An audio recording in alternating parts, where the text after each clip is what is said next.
Почитувани граѓани, овој парламент ќе ја штити и ќе ја спроведува волјата на граѓаните на Македонија. Овој парламент никогаш повеќе нема да се сврти против народните избраници и против новинарите. Ви гарантирам, ќе бидеме чувар на волјата на вас, граѓаните, кои во огромно мнозинство, над 600.000, избравте живот, слобода, правда. Демократските процеси во Македонија се почнати. Граѓаните се одлучија за промени и никој повеќе не може да застане на патот на промените. Режимот е поразен. Победи концептот на заедништво наспроти поделбите. Затоа укажувам, сите партии мора да ја почитуваат јасно искажаната волја на мнозинството граѓани на последните избори за промени.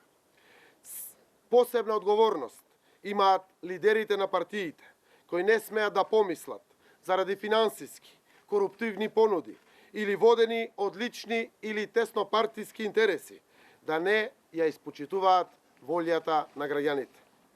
Во Македонија, граѓаните, независно на која етничка заедница припаѓаат, јасно се определија за реформи. Обврска на сите партии е да се посветат на реформите, што ќе значат унапредување на квалитетот на животот на луѓето и отварање перспективи за нив и за државата. Сакам да биде јасно за сите партии што имаат пратеници во парламентот, дека евентуална коалиција со Груевски значи коалиција за режим и диктатура. Никој нема право да подржи диктатура спротивно на волјата на гласачите. Граѓаните јасно го отфрлија режимот и се определија за демократска иднина на Република Македонија. Затоа препорачувам да се фокусираме сите на развојот на земјата. Не постојат никакви федерализации или кантонизации, освен во главата на безидејниот Груевски. Треба да знаат граѓаните, затоа повторувам, имаме одличен европски устав.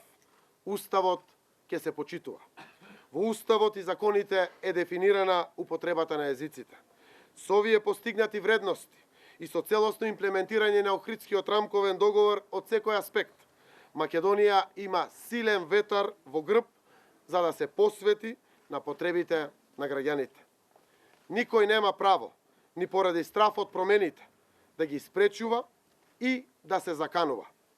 Остро ја осудувам реториката на омраза, што сака да ја наметне Никола Груевски со некои негови соработници, посебно против невладините организации и меѓународните партнери на Македонија, кои работат посветено да им помогнат на нашите граѓани.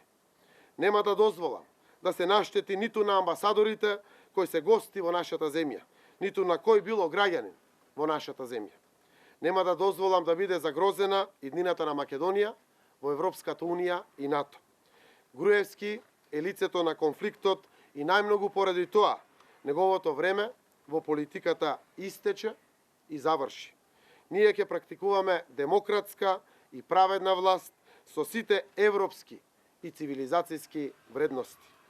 Во постапката на носење на буџетот, премиерот и министрот за финансии ќе учествуваат на јавна дебата на Македонската радиотелевизија, заедно со представници од опозицијата. Заради отчетност ќе воведеме обврска седниците за пратенички прашања да се држат еднаш неделно, наместо еднаш месечно.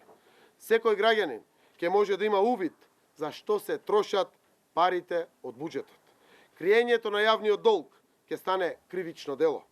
Ќе воведеме за гарантирани консултации со граѓанскиот сектор, синдикатите, коморите при носењето на законите.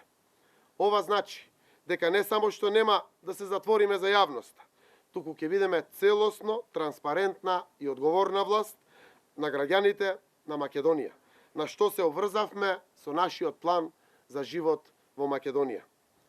Оној 24 декември, ден на насилството на една неодговорна и несериозна власт, која посегна по новинари и пратеници, го оставаме во црната меморија на Македонија, исто како и режимот што го победивме со пенкало и глас. Почитувани граѓани, вашиот глас од сега е наша должност Ние сме вашиот глас во овој парламент и во новата влада. Благодарам.